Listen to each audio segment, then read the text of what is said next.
Sicker than your average, Papa Twist cabbage off instincts. Don't think shit stink, pink gators, my Detroit players. Tim's for my hooligans in Brooklyn. Dead right if the head right, Biggie there at night. Papa been smooth since days of underoos. And with that, we welcome you to Early Stoppage, a show where the news of the day is usually given just enough time, but sometimes not enough. I'm John Franklin from Sherdog. I'll be joined shortly, as always, by Craig Allen. Fight night picks in between the links. In this episode of Early Stoppage, we discuss Bellator's new head honcho, Triple C's goat hunting, and MMA's entitled MMA media members. But we begin with Conor McGregor. Craig, Conor's back. Donald Cerrone, the winningest fighter of all time, was taken out in 40 seconds.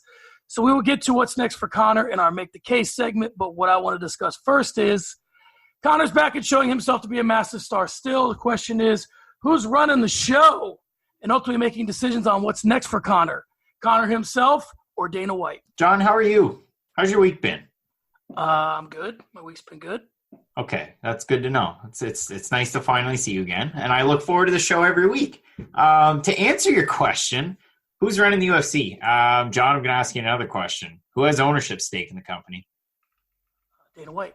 Not Conor McGregor. Yeah, Dana White's the one that runs the UFC. I mean, Conor McGregor kind of controls his destiny now. He won in the biggest pay-per-view or the biggest event of 2020 because he's been the only one. And we haven't had pay-per-view figures yet that I've seen, but I know estimations were around 2 million, which is huge. I mean, I said under 1 million. I said 500,000. I wanted the oohs and the ahs. I wasn't being serious. But quite frankly, Dana White's the one that really controls his destiny. Dana seems to want the Khabib fight. Conor brought up Gaethje, brought up Masvidal. It'll be interesting to see what happens. But I'm sure Dana will come up with a few different solutions. But he's the one that presents those solutions. And he's the one that really has final say as the matchmaker, judge, jury, and executioner. Yeah, I don't know. I disagree. I think Conor has a lot more to say in it than actually, because Conor can make money without Dana White. And Dana can make money without Conor. But I don't know if he can make the same kind of money that he can make with Conor. So I think that Conor can go off and do a number of different things. He's got FU money. He doesn't really need to fight. He came back to fight because he loves fighting and he has a legacy that he wants to uphold. So for me, I think that, if Conor never wanted to fight Khabib again, he would never fight Khabib again. And so I think that he has a lot more to say about it than Dana does. Dana doesn't hold as much over him as he holds over other fighters. Yeah, that's fair. I mean, we might as well stick with the theme of the main event. I mean, Donald Cerrone was defeated pretty soundly. Stephen A. Smith was eviscerated on social media for calling his performance atrocious. So, okay, if it wasn't atrocious, then what was it? It was atrocious. And we'll get to whether or not Stephen A. Smith should be a part of MMA media in terms of the UFC later. But if Luke Thomas would have called it atrocious, if Joe Rogan would have called it atrocious, if Ariel Helwani would have called it atrocious, if Daniel Cormier would have called it atrocious, everybody would be fine with it. The fact that Stephen A. said it, it means that somehow Stephen A. doesn't know what he's talking about. Listen, if you are one of the winningest fighters of all time and you get taken out in 40 seconds, I don't care how surprised you are by shoulder techniques. I don't care how much you are a slow starter or Conor's a fast starter or whatever. Listen, I think Conor is an all-world, all-time fighter. I think there's one guy in the entire world that may have his number, and that guy's Khabib Nurmagomedov, maybe Kamaru Usman. There may be a few guys that have his number.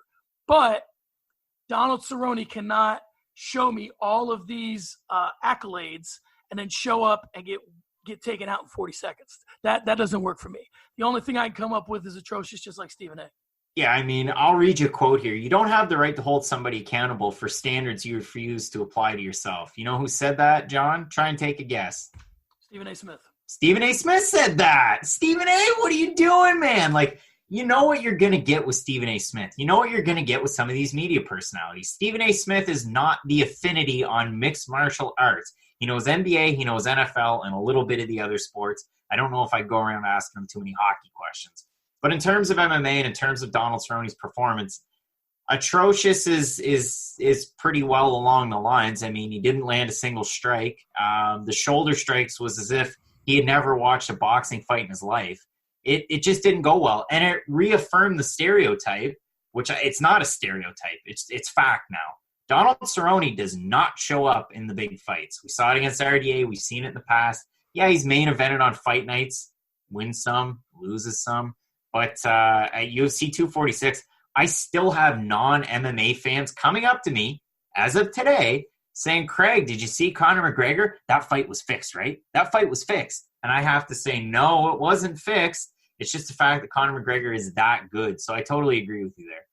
You know, just before we move on, let me just say one thing on that front.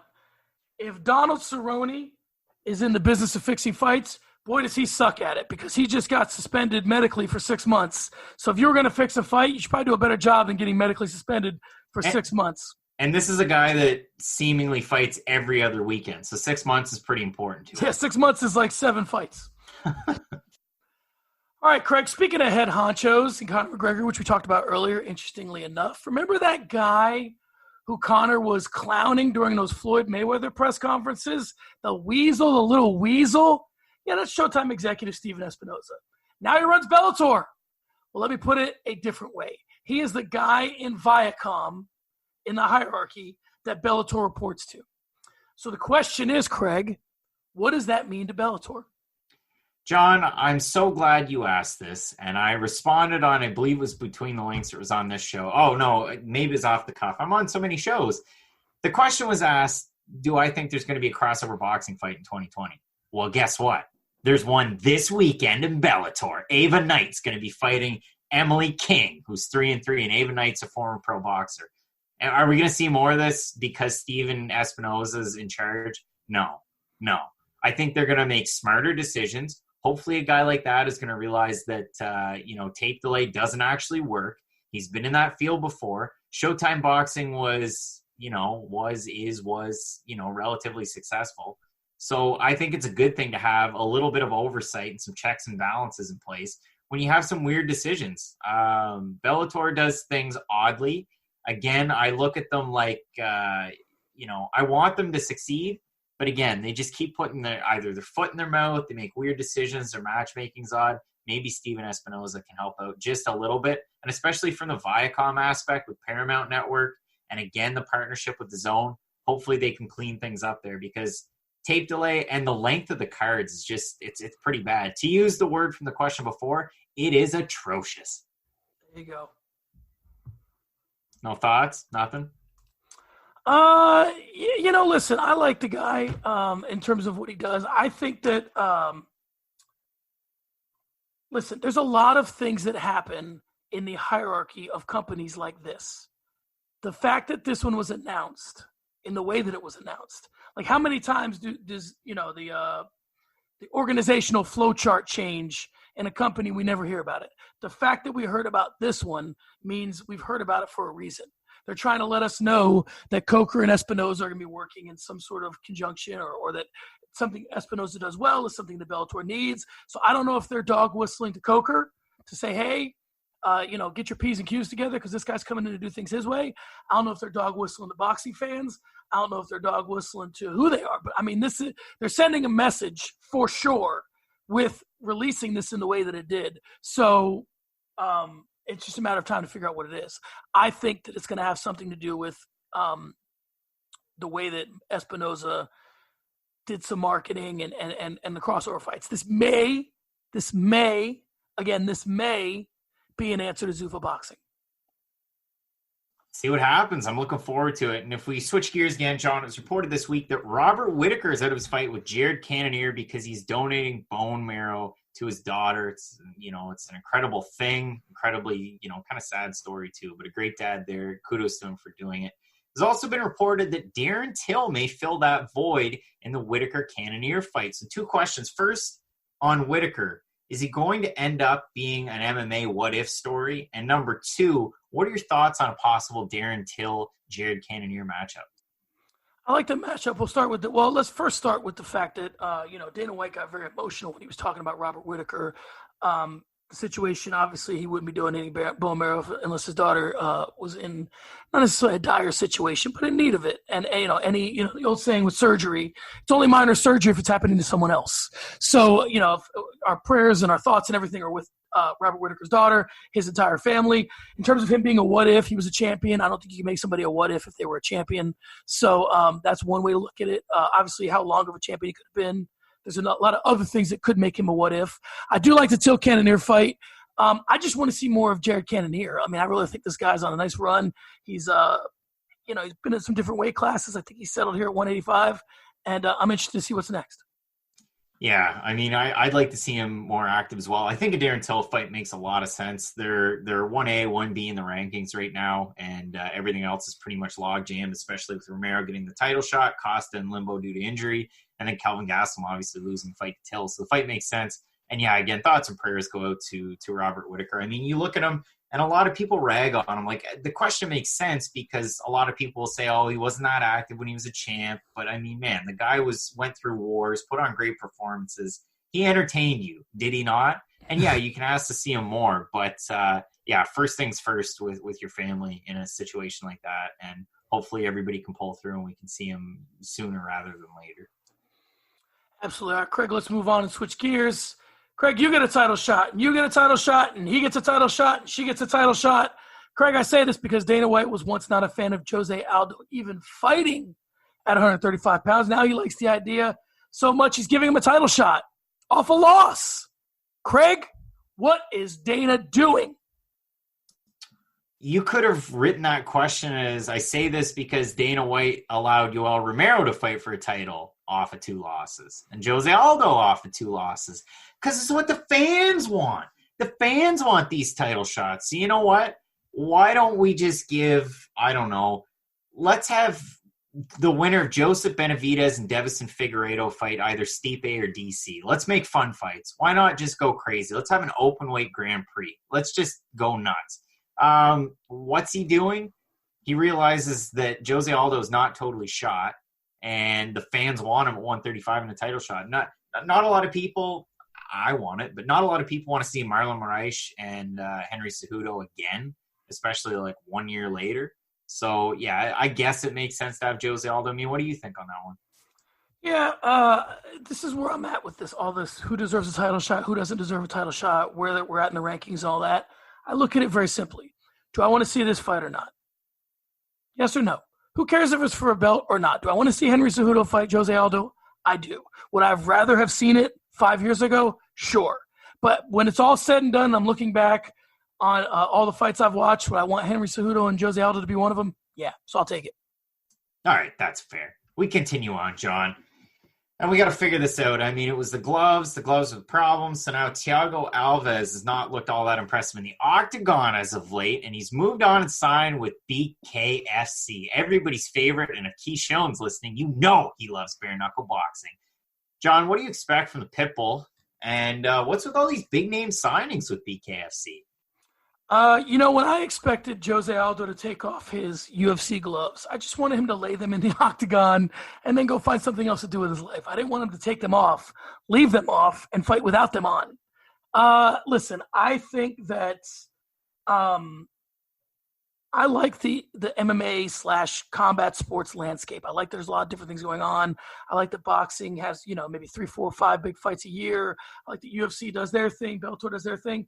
Listen, I'm not like Keith Schilling. I'll take BKFC, and the more guys of relevance they have. Would I prefer that they maybe don't exist and some of these guys would just retire? Sure, but they do exist. So if they're going to exist, I'd rather they have guys I've heard of than guys I haven't.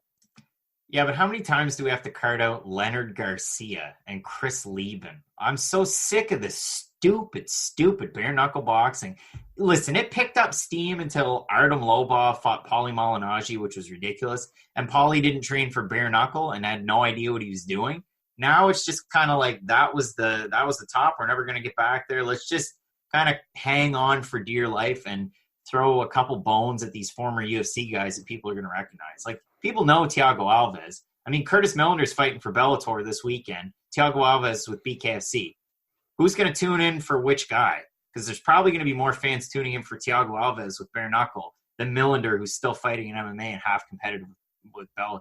And that's just the way it goes. But yeah, ultimate opportunist, don't like the product. Yeah, I can see the argument for both. I mean, you know, you and I do a show because you make a lot of sense. So I get where that's coming from, and you could have a point. All right, and with that, the rundown is finished, and here's our first break. We'll see you here shortly.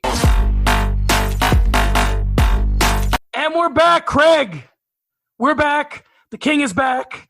And as is per usual, he has a lot of options. So this week, let's revisit one of our old segments that we love, Make the Case.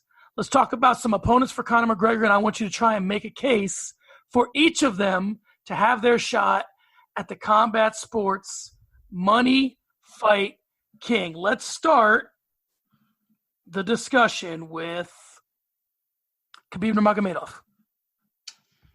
That fight makes the most sense. If I was ranking them 1 to whatever, that's number 1. I mean, it's the fight that Dana White wants. It's the fight that I want. And yeah, you can argue and say, well, Conor McGregor fought at 170 and it was against Donald Cerrone. What merit does that have to a belt? Again, I would say to you, Jose Aldo lost 2 fights in a row. He's fighting for a title. Yoel Romero lost 2 fights in a row. He's fighting for a title. Nothing matters anymore. Money fights are the thing. Let's make this one happen. I think that fight makes the most sense outside of a Masvidal fight. What do you think? I am not a fan of this fight, but because from the Conor's perspective, I think if you're going to cart Conor out there, you can't continue to show him as a compromised individual, and this fight shows him as a compromised individual the most. Obviously, it makes sense for a lot of reasons. It makes a lot of money.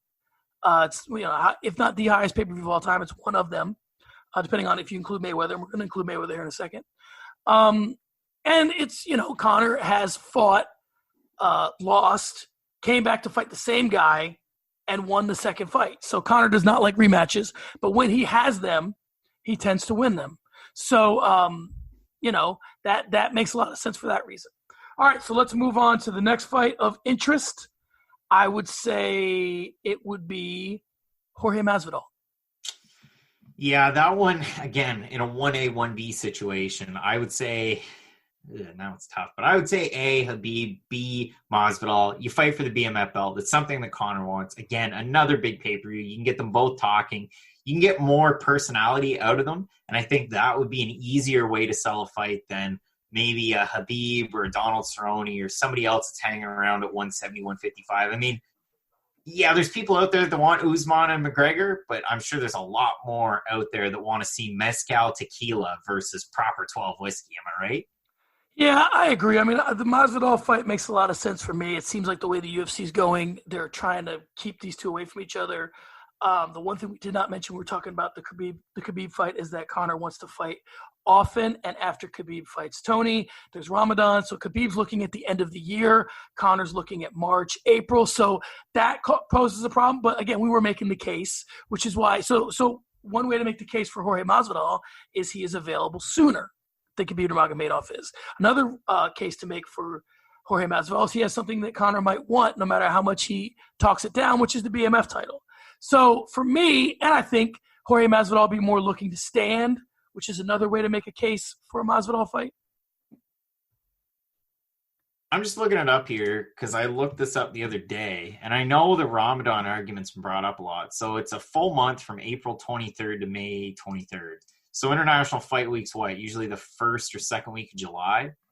So you could get a full month and a little bit. I'm sure he'd want, 6 to 8 weeks for training camp, if not more. Yeah. Khabib would at 100%. Because, I mean, you're kind of lessening the load that you can put on yourself during Ramadan. I mean, I'm sure there's quite a few, but there's only one fighter in my mind that I can think of that trains and takes fights during Ramadan. It's Bilal Muhammad, because he's insane.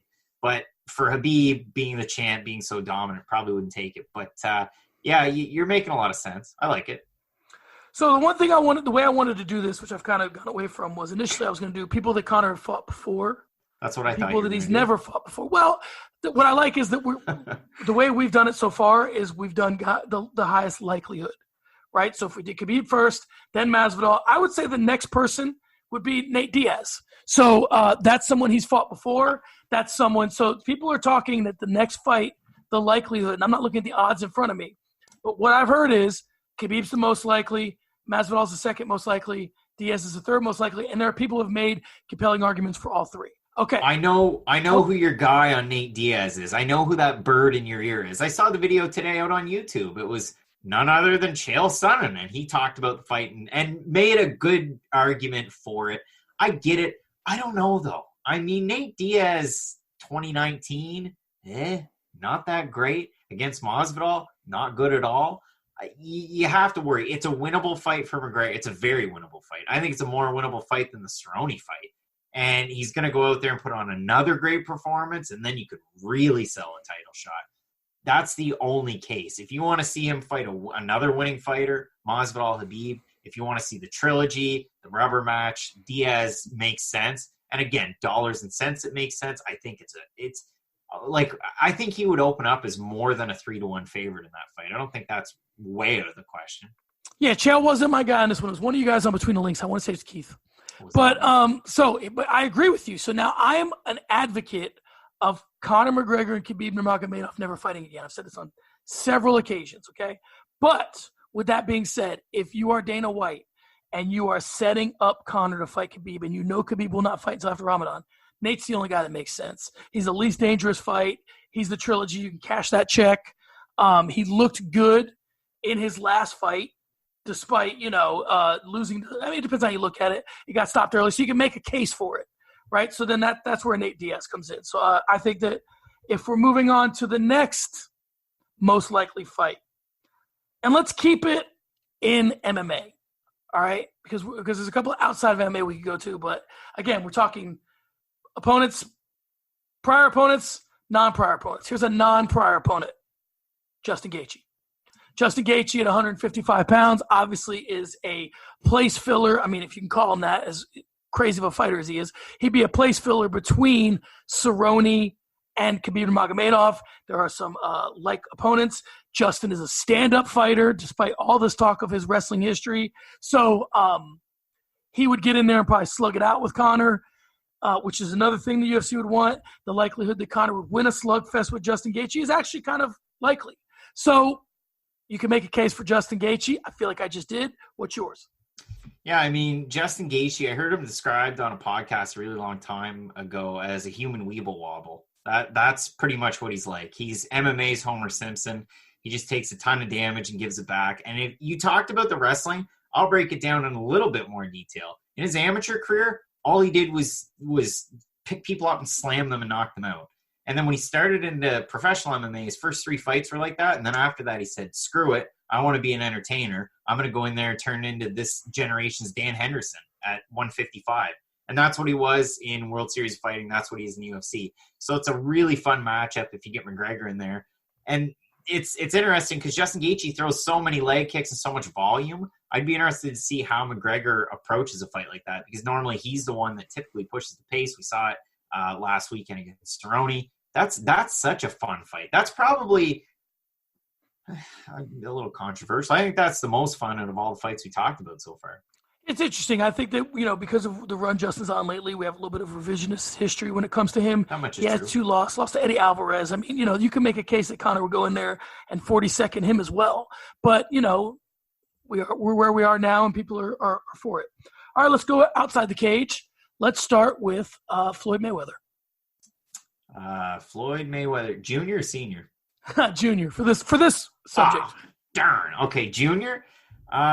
Likelihood not incredibly likely. I don't know what the plan is between Mayweather Promotions. What is it, McGregor Sports Entertainment or McGregor Promotions? I think it's Sports Entertainment, and the UFC. I don't know what the plan is. I think it was just a teaser to get people interested. If that fight were to occur again, it'd be the same result. Like, this is probably one of the best pound-for-pound boxers of all time, taking on a guy who's not a boxer. What's Conor McGregor's boxing record now? Is it 0-2 or 0-1? It's not good. It's not good. It's in the negatives. It's worse than mine. It's worse than mine, John. That's fair. Yeah, I think that, again, the same thing applies to Floyd Mayweather that applies to Conor or to Nate Diaz. It's a huge check, and it's sitting out there, and they want to cash it, and the window is very short for Floyd to continue to go out there and be able to sustain that kind of a fight just physically. Never mind what the kind of beating he's taking, never mind whatever. And whether you think Floyd carried Conor or whether you think Conor lasted, it was 10 rounds the first time. So there's a compelling argument to be made for the second one. Now, Floyd's smart enough of a guy to have carried Conor for 10 rounds to leave the door open for a rematch. So we are talking boxing. Let's move on to someone that Conor has not fought, Manny Pacquiao. What are your thoughts on Conor fighting Manny Pacquiao? I think it's more likely that Manny Pacquiao fights Floyd Mayweather under some sort of Zuffa boxing banner than it is that Manny Pacquiao fights Conor McGregor. And if Manny Pacquiao fights Conor McGregor, I think he'd finish him even quicker. I mean, Manny Pacquiao's not really in there to screw around as much. Floyd Mayweather, he takes 4 or 5 rounds off. And I get boxing. And again, I'm a very casual boxing observer. A lot of fighters do it. They take 4 or 5 rounds off for 6, and then they turn a switch. That's what Mayweather did in that fight. I would expect Pacquiao to go in a little bit quicker than that. Yeah, you have to worry the power of McGregor, but I don't see that as being incredibly likely. All right, guys, there you have it. We made the case for most of the guys. The one person I did leave out was Kamaru Usman. The reason why I left Kamaru Usman out was because Conor is a fight away from Kamaru Usman, whereas every other fight I just said, Conor could book tomorrow. What about Max Holloway, 155? I'm good on that one, actually. But, I'm sure you can make a case for it. All right, let's move on, Craig, to hitting the speed bag. I got some interesting questions for you this week. We have about 3.5 minutes. So you can take a little bit more time on this if you want to. All right, first and foremost, this is kind of similar to a question I've asked before. Okay. But take your time with it. No, I won't. Book 2 celebrities to fight. What kind of celebrities? Movie stars. Alec Baldwin and Air Bud. Alec Baldwin and who's the second one? Air Bud. Who's Air Bud? The dog, the golden retriever from the Air Bud movies. Here we go. All right. Second question. Give me your MMA. There used to be a show on IFC 100 years ago that Jon Favreau hosted called Dinner for Five. Give me your MMA Dinner for Five. Well, Max Holloway, brought him up. He'd be one of them. Boss Rutan. Oh, boy. Artem Lobov. Dinner. This is really difficult. This dinner is a mess so far. I need two more. Mark Coleman and Vanderlei Silva. That's going to be an interesting. No, you know what? Scratch Mark Coleman, Phil Baroni, because Phil Baroni and Vanderlei Silva can rekindle some of the magic they had after Coleman Hua won. All right, who's the fighter that we're not talking about right now, but we should be, and why? I would have said Nasrat Haqparast, which I said for months and months, and then he got brutally knocked out by Drew Dober. Who's the fighter that we're not talking about enough? Ooh, I would say probably. You're going to surprise me with this answer because I got one on the tip of my tongue for you. I would say Phil DeFries because he's overdue for a return to the UFC. He had a lot of anxiety issues in the UFC, fought Stipe, he lost. And since then, Bellator, KSW, everywhere he's been a winner, and he's been a dominant champ in KSW. I could see him returning to the UFC. I thought you were going to say Brandon Moreno. All right. Everybody knows. Up next, give me an MMA media match made in heaven in terms of this person working for this outlet. Craig Allen working. No, I'm kidding. Oh, that's a tough one. It's gonna sound like I'm cherry picking because it's that same inner circle and it's tough to try and break it. But man, when he's on and he's not in college, Michael Fidel, if he were working at like an ESPN, I think he's kind of that evolution in the next like Brett Okamoto, but not just covering the UFC. I'd like to see Fidel or maybe one of the guys from Bloody Elbow doing some kind of like East 60 stuff with ESPN. Yeah. That'd be cool. Lastly, the Schmo called out Ariel Helwani and was never responded to. Do you want me to call somebody out? No, I want you to tell me who each of them should fight. Match them up properly. Who should take the Schmoes challenge? So the Schmo called him out at 165. You have to try and consider who's actually 165. Myself, I'm 160 on a good day. So I'm not, I mean, the Schmo's going to cut. I'm not going to take on the Schmo. And it's got to be an MMA media member. MMA media member? Yeah, 10 seconds. The Schmo against Keith Schillen and Ariel Helwani against Aaron Bronstetter. Canada versus Canada, and the Schmo and a big personality. And with that, we take our second break here on Early Stoppage. All right, Craig, we're back. It's time to mix it up. You just matched up a couple of media members. Now we're going to match up a couple of media members right here. It's time for sparring sessions. Craig, Robbie Fox and Stephen A. Smith were both at UFC 246, and they made their presence known in different ways. Smith, as we mentioned earlier, roasted Cowboy, and Fox had an emotional breakdown on camera when Conor McGregor beat Cerrone. Let's cut to the chase. Do these two gentlemen deserve a seat at the UFC's table? Well, I want to have more of a comment. Like, Stephen A. Smith works for ESPN. He's one of their biggest personalities. So, of course he does. But why not? It's going to boost your ratings if you have Stephen A. Smith saying ridiculous things. Hardcores might not like it. ESPN isn't 100% for your hardcore market. They're trying to pump up this fight. And if Stephen A. Smith is there, it's good to have eyes on it.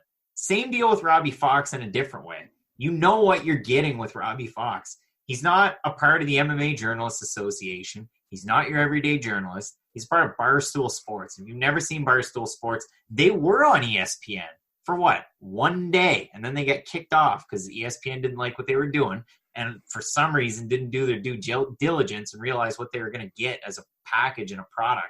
Robbie Fox is a fan of all things comic books. He has a podcast called My Mom's Basement. And yeah, he's a good buddy of Dana White's all of a sudden. So you knew what you were going to get when he's cheering there in the MMA media section. You knew what you were going to get when he was trembling during that looked inappropriate during fight week, asking Conor McGregor questions. You know what you're getting. If you're going to get upset about that, like, give your head a shake and complain about other things or keep it internal. You know, I agree with you and I disagree with you. I do think that they are welcome at the table, of course, because they have a large following. But with that comes a little bit of an expectation that you're going to respect the rules of what you're dealing with. I wouldn't go on First Take. I wouldn't go on First Take and completely abandon the format of First Take. I certainly wouldn't go on First Take and not come prepared. Okay? That's number one. I also wouldn't go on Robbie's podcast and try and monopolize the airtime. I wouldn't sit in Robbie's seat if I went on his podcast.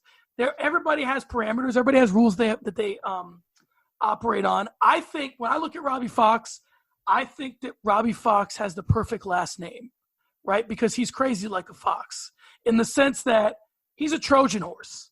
He's somebody just like the Schmo that uses the fact that they are easily dismissed in a way or not taken like seriously or not cutthroat. He used that shtick to get right next to the biggest guy in combat sports because he was viewed as a non-threat. And he may be a non-threat, but he's close enough now that if he wanted to be a threat, he could be. I just think that if these guys are going to operate in this, and what I mean by threat, Craig, is if he's going to ask tough questions, he's gotten close enough to do it. My point is that I think that if these guys are going to come and eat at someone's table, then they need to mind their manners.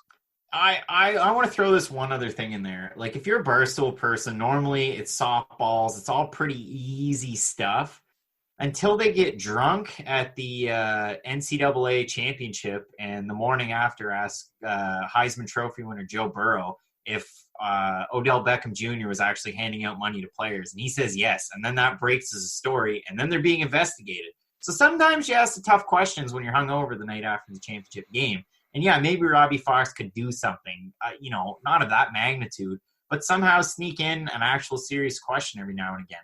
Do I think it's going to happen? Probably not. Like, it's all promotion. It's all free promotion. And Stephen A., how many MMA media members get a seat at the table with Joe Rogan and John Anik, like in a spot like that? It doesn't happen. It's just because Stephen A.'s with ESPN. That's the only reason he was there. It's not like on if they had a card at MSG, Keith Schillen's going to grab the mic and say, oh, yeah, the card was wicked great. It's never going to happen. So it just happened to be because he's with ESPN. He's a big deal.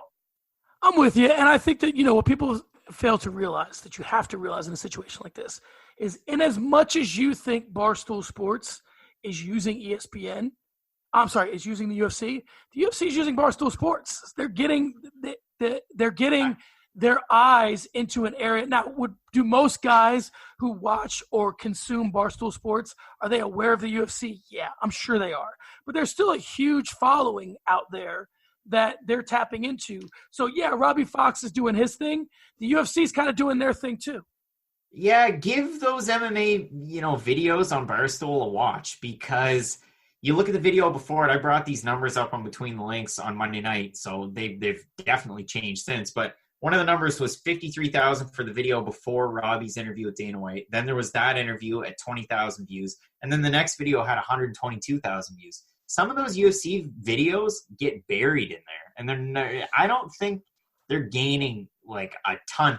I think they made waves with the Robbie versus Floyd Sr., the 49-1 when he was running around in the streets. I think that's Conor. That's when he made his mark.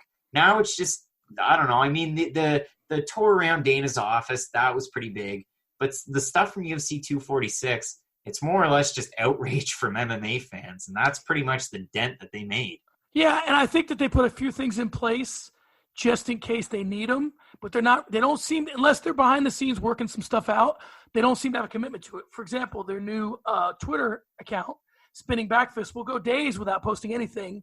And then UFC 246 rolls around and they got a lot of stuff. So I think it exists so that like no one else has the name and they kind of claim the space, but I don't know that they're as committed yet to it. So I think that, like you said, Robbie Fox sort of represents a lot more MMA outrage for guys who can't get credentials and are pissed off because no one listens to their stuff. And that's fine. But I just think that, we talked about this before. The two of them are casuals. And if you take them any more seriously than that, you're really wasting your time. All right, Craig, let's move on to a couple weeks ago, it may have been last week, and start the conversation. We talked about if our children were going to get into sports, and specifically MMA, and what would be our path, what would be our advice, this, that, and the other. So taking off from that this week, we're bringing back another segment that we like called Rank 'em. I want to rank combat sports dads. I have somebody else in here that is not a dad, it's a mom, so we'll extend it to combat sports parents. It's a short list. It's like 6 people. And really the impetus for this was Macy Barber's dad, who's come out and said that he doesn't think that Roxanne won, and he's had a lot to say, this guy. So let's talk about, I'll give you the list, and then you can rank them. Let's go most want them to be your parent to least want them to be your parent if you were a combat sports athlete. So the list is 6. It is Floyd Mayweather. It's Khabib Nurmagomedov's father. It's Stephen Thompson's father. It's Chris Weidman's father, Macy Barber's dad, and Ronda Rousey's mom. And Arnold Allen's dad, who's a strong man and doesn't give his wee lad any steroids. And Lance Palmer's dad, who looks kind of like Arnold Allen's dad, but in the finals of PFL this season, or in 2019, wore a T-shirt that said, it looked just like a UFC shirt, but it said Ultimate Farting Championship. Way to go, Lance Palmer's dad. My number 2 pick here is this man. And everybody, thank you. And this is still my boy. Okay, so Weidman's dad's number 2. Weidman's dad means well, so he's my number 2. Would you like to go, or do you want me to just rank them myself? Rank them all yours, and I'll do mine. All right. Number 2, still my boy. Number 1, Stephen Thompson's dad. That dad loves his boy. Number 3, Floyd Mayweather Sr. Number 4, Ronda's mom. Number 5, Macy Barber's dad, which just based on cultural differences leaves me Khabib's dad in last place. All right, I'm going to go a little bit differently. I have Ronda's mom a little bit higher. So I would go Stephen Thompson's dad, because he's owns a gym and he's got some, he knows some things. And so I would go with Stephen Thompson. Plus, he seems like he's not a maniac. Yeah. I go Stephen Thompson's dad. Then I would go I'm going to go. You got to go Weidman's dad, because there's a relationship there. It's now built in. There is. So I'm going Thompson's dad first. Second, I'm going Ronda Rousey's mom. Here's why. There are some things in the past that Ronda Rousey's mom has said that maybe you wouldn't agree with, or maybe it seemed like she was overstepping her bounds or whatever. But I'm going to chalk some of that stuff up to she has a crazy daughter. Like, we got to lay a little bit at the feet of Ronda Rousey. So I think her mom is more normal than Ronda is, in fact. Because I just saw Ronda's on some marriage counseling thing with Travis Brown and Steve-O. And I'm like, this is the thing you come out of hiding for? Like, you're on a WWE and now you're doing this marriage thing with Steve-O. Okay, so I'm going Stephen Thompson's dad, Ronda Rousey's mom, Papa Weidman. I'm going Floyd Mayweather Sr. because, again, he's a little bit crazy. But at the same time, I think that he has some knowledge. I think that he means well. Exactly. I do think that sometimes he gets into a little bit of a you-know-what measuring contest with his son, which is a waste of time. And then Macy Barber's dad. And I'm going to go with Khabib's dad last, just like you did, because here's the news. Manap last. Here's the news. Khabib's dad's got bodies. He's got them on his. He's got a count. He's got a number of people. He knows where bodies are buried. I don't know if he's the reason why they're buried, but he knows they're buried. And that's all I'm going to say because I want to stay off that list. But Khabib's dad, listen, as imposing and scary as Khabib is, he answers to his father. So that's all you got to know about Khabib's dad to know he's not somebody to screw around with. All right, Craig, we got about, let's see how much time we got left in this thing. We got about 11 minutes, so let's get funky. I got a good start to conversation this week, but I want to have a new segment alert, and this one might take the whole time, so hopefully it doesn't because I really want to get into the start to conversation. We're going to try something new. Let's talk about Bellator and the UFC cards this weekend and act as if they're running at the exact same time, and see what we do with our remote. Are we going to stick or click? Now, Bellator has the advantage because it has more fights. So, obviously, for the first three, you're going to have to stick. So, it's Miguel Jacob versus Dave Pacheco, Anthony Taylor versus Chris Avila, Brandon Bender versus Joshua Jones, I think is where they start to link up, right? Yeah. So, on the one hand, you have Brandon Bender versus Joshua Jones. On the other hand, you have Nate Landwehr and Herbert Burns. Are you sticking with Bellator or are you clicking to UFC? On that one, sticking with the UFC, 2 debuts, really looking forward to them. All right, so you're on. We started Bellator, so you've switched to the UFC. UFC, yep. You've clicked. All right. Next up, we have Brett Johns versus Tony Gravely is going up against Curtis Millender versus Moses Murrieta. Are you sticking? Murrieta had success in LFA. Curtis Millender did as well, but in Bellator and the UFC. Great debut for Gravely against Johns, but I'm picking Bellator. I'm clicking. So we're clicking. Now we're back over to Bellator. Next up, we have AJ Agazarm versus Adai Altamimi. Are you sticking or clicking? Versus Sarah McMahon and Lena Landsberg. I like the elbow queen. Sarah McMahon's been off for almost 2 years. Agazarm's a Diaz guy. Altamimi's friends with Chris Pratt. I'm sticking with Bellator. Oh, I like that. All right, next up's Aaron Pico, who's really early on the card now that he's had all his issues, taking on Daniel Carey. That fight is going against Montel Jackson and Felipe Colares. Felipe Colares absolutely sucks an egg, and Montel Jackson's really good, and that fight sucks. Aaron Pico's been knocked out twice in the first round in a row, and he's taken on scary Daniel Carey, who finished Gaston Bolaños in his last fight. I am sticking with Bellator. Sticking with Bellator. Next up is Filo versus Clark, going against Justine Kish and Lucy Pudlova. This is when you get up and get a snack. I'm going to click to the UFC and go with Kish and Pudlova. Good news for you. Up next in the UFC, Arnold Allen's taking on Nick Lentz. That's going against J.J. Wilson and Mario Navarro. I like J.J. Wilson. I'll say that much, but I'm going to stick with my namesake, Arnold Allen, Nick Lentz. Up next is Bevon Lewis versus Daquan Townsend against Ava Knight and Emily Geddes on Bellator. I'm going to stick with the UFC, Lewis and Townsend. Next up, we have Jamal Hill versus Darko Stosic against Raymond Daniels and Jason King over in Bellator. If you want to get crazy and you're a fan of Stephen Wonderboy, stay with the UFC because Raymond Daniels beat Wonderboy in kickboxing. I'm going to go over to Bellator to see the Inferno.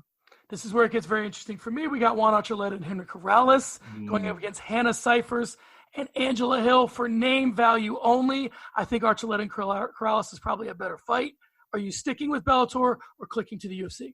Of course I'm sticking with Bellator. These are two of the better guys that were in the featherweight Grand Prix. One lost for a title, one lost to a really tough opponent that's later on in the card. I'm going to stick with Archuleta Krause. That could be a fight of the weekend. All right, we're on Bellator now. Sergio Pettis is taking on Alfred Kashiaka. And on the UFC, Jordan Espinoza is going against Alex Perez. You missed an end, but he's a Glendale guy. He's Edmund Tarverdian's guy, and he trains with Edmund Shabazian. I'm sticking with the two debuts of Kashakian and Pettis over Espinoza Perez. All right, so we're still on Bellator. Darren Caldwell is taking on Adam Borch, and that's going against Rafael Dos Anjos versus Michael Chiesa. It's getting interesting. Ooh, this one's tough. Two former lightweights, former lightweight champ RDA, Caldwell, former bantamweight champ, taking on the super prospect Adam Borch, who's a wizard at grappling and Muay Thai. I'm sticking with Bellator again. Sticking with Bellator. Finally, we get to the main events. Julia Budd is taking on Chris Cyborg. That is going up against Curtis Blades against Junior Dos Santos. Are you sticking with Bellator or are you clicking to the UFC? Odds are similar. Sticking with Bellator. I know who's going to win the UFC. It's Curtis Blades. Let me just tell you something before we get out of here. Have I turned you? Segment. I love that segment. I'm not even. I like that you did it. You obviously are the person to do it. I'm the better to lead it, and you're. I don't even know who half those guys on Bellator are. I've broken down both of these cards in detail. You can find those elsewhere. I love that segment. We'll be doing it again. All right, Craig. It's time to give shouts to MMA Reddit. Start the conversation. Tyson Fury came out this week and said he would fight in the Octagon with 4-ounce gloves, but under boxing rules. A lot of people think this is craziness. I do not. Let's start this conversation this week by talking about how crazy is it really, the idea of a stand-up boxing fight occurring in an octagon with 4-ounce gloves. Is that crazier than Tyson Fury also saying in the past week that he's going to crank it 7 times a day before his fight with Deontay Wilder? Which one's crazier? Because I don't know how you'd find the time in the day for 7 times a day. Yeah, it's not that crazy. Weird things have happened before. It's pretty much like kickboxing without the kicks, and they're smaller gloves. So it's not that wild, is it? I don't think it's wild at all. And I think a lot of times with sports, what happens is we have an understanding of what this sport is supposed to be, and we get stuck in that, right? Like baseball. Baseball cannot be under any sort of clock. It cannot be under any kind of, that's not how we do it in baseball, except when someone realizes, maybe we should have a pitch clock. Maybe these games will go a little faster if we made the pitchers have a time in which they had to get the pitch off. The 3-point line, obviously it's been around for a while, but it hasn't been around forever. Certain things in how rough you can get with wide receivers in the NFL.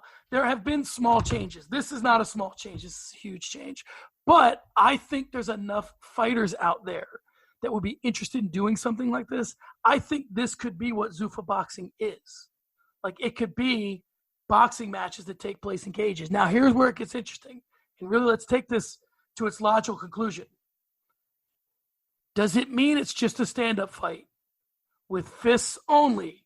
Meaning this: if you knock a guy down, can you follow him to the ground and finish him or not? Or or are we under the boxing rules in terms of there being a 10 count? What do you think? I think the way that they would do this, because you'd have to get all the commissions to agree, blah, blah, blah. I think if you were to do this, it would be a fight that would be under kickboxing rules. And then you just have like a gentleman's agreement that you wouldn't kick. And that's happened before. And then the guy kicked and the other guy freaked out. I can't remember who that fight was between. But I think that's how you'd have to, make a workaround. And then from there, you could have those type of fights. That's what I would think. And I could see a lot of purists poo-pooing this idea. They wouldn't want to see it. Like, if you want to see a stand-up fight, go watch kickboxing. MMA's got grappling. But I think this is something that could realistically happen sooner rather than later. All right, well, let's continue the conversation. We've started it. Let's continue it for a little bit because we got a little bit of time left in the show. All right. Let's book it. Right? So so I'm going to go, and we'll do this quick. And it's super putting you on the spot, but you can handle it because you're a big boy. I'm going to go to each division. You tell me to inaugurate this kind of a thing. Who would you want to see? You can pull from boxing if you want, or you can just do stand-up. Heavyweight division. Stipe and Ngannou. Okay. I would bring Fury in. I'd bring Wilder in. I'd have them fight Ngannou or Stipe. I'm with you, right? I'm saying if you're going to use these rules, you might as well bring the guys in. Light heavyweight. You go. Let me think about light heavyweight. I mean, Yeah, maybe exactly. maybe booking this is not where we want to go. So obviously you'd have Conor and Floyd, right, at the lower weights. You'd have let me think of guys who are only stand up. Gaethje would be interesting, right? Nate Diaz. Nate Diaz. Nick Diaz. Who are guys that have kind of been like, I'll fight, but I think Rampage would come back to the UFC under these kind of rules. Rampage would go anywhere for a meal. This is tough. Gee, you put me on the spot. No, well, you listen. You don't have to not be on the spot. Meaning, this is we're starting a conversation here. So I think that's the thing. This would be an interesting way to reinvigorate Anderson Silva's career. This would be. I mean, listen, boxing only would be a challenge for him. Adesanya with his kickboxing background. There's a lot. I think there's a lot to this. I think there's a lot more. Maybe Alistair Overeem has a couple more, which is interesting because last fight he took the fight to the ground. But I just think there's a lot. There's a lot to this. I'm interested in it. I'd be interested to hear what other people have to say about it. And the conversation has been started. It is up to you guys to complete it. Okay, guys, there you have it. The 16th episode of Early Stoppage is in the books. Be sure and comment, subscribe, and like us on YouTube.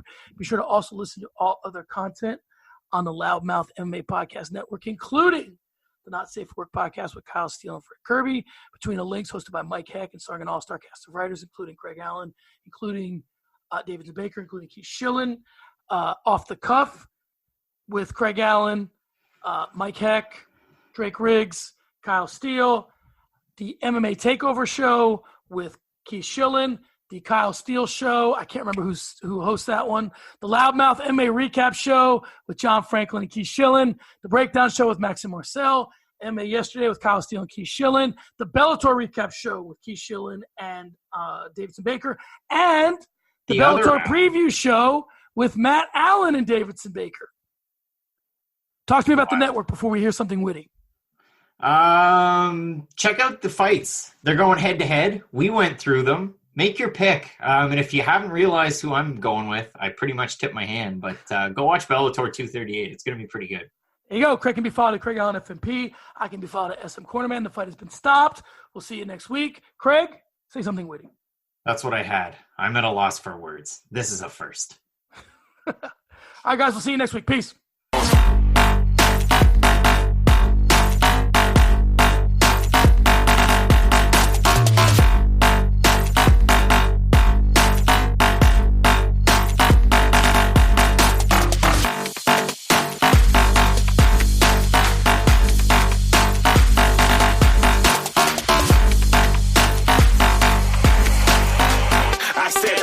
Too far, get to glass.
I'm moving too far.